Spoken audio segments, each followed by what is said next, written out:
Hello friends, welcome back to my channel Dhrubatara. আজকে আমার বাগানের ছাদ বাগানের আম্রপলি আমের ছবি তোমাদের সাথে শেয়ার করলাম।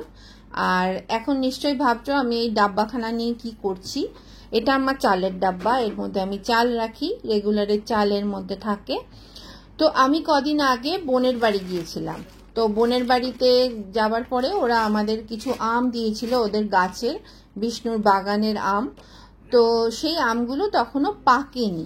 তো আমরা যাব বলেই আগে পেরে নিয়ে চলে এসেছিল যে আমাদের খাওয়াবে বলে। আর এটাও আম্রপলি আম, সেই জন্যই আমি কিন্তু ওই আমার ছাদ বাগানের আম্রপলি আমের ছবিটা শেয়ার করলাম যে কিরম দেখতে হয়। তো আমি তখন কি করেছিলাম, আমগুলোকে এনে চালের ডাব্বার মধ্যে চালের ভেতরে ঢুকিয়ে রেখেছিলাম। এটা আমি আমার মায়ের কাছে শিখেছি। মা এরকম আম যেগুলো পাকা থাকতো না, কেউ হয়তো দিত গাছের আম, তখন মা চালের কৌটোর মধ্যে মানে চালের ড্রামের মধ্যে মা আমগুলো ঢুকিয়ে রাখতো। তো আমিও সেইভাবে ঢুকিয়ে রেখেছিলাম। তো আজকে আমি চাল বের করার সময় দেখলাম ভীষণ ভালো গন্ধ বেরিয়েছে আমগুলো দিয়ে। তো সেই জন্য আর দেরি না করে আমগুলোকে বের করে ফেললাম। দেখো আমগুলো কিন্তু রঙও ধরে গেছে, একটু একটু হলুদ হলুদ হয়েছে।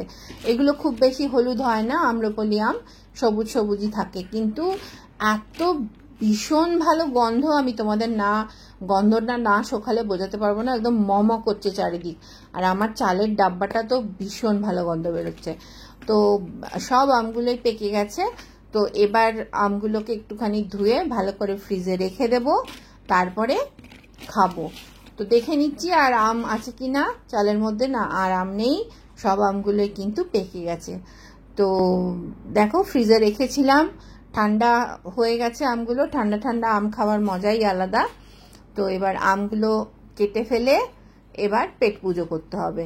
তো আজকে আমাদের রাত্রে ডিনারের সাথে বোনদের গাছের আম্রপলি আম দারুণ আর কি, জমে যাবে। এবং ভীষণ ভালো গন্ধ বেরোচ্ছে, এত ভালো গন্ধ বেরোচ্ছে কি বলবো। থ্যাংক ইউ বিষ্ণু, এত সুন্দর আম আমাদের দেওয়ার জন্য। খুব ভালো। এবার পরের বছর আরও বেশি আম হোক, যাতে আমরা আবার আম্রপলি খেতে পারি। এবং আমার সেই পুরনো আমার 2019-এর কথা মনে পড়ছিল, আমার গাছের আমের টেস্টও কিন্তু এরকমই ছিল। তাহলে তোমাদের কিরাম লাগলো জানিও। আমরা আম খাই, চলো টাটা।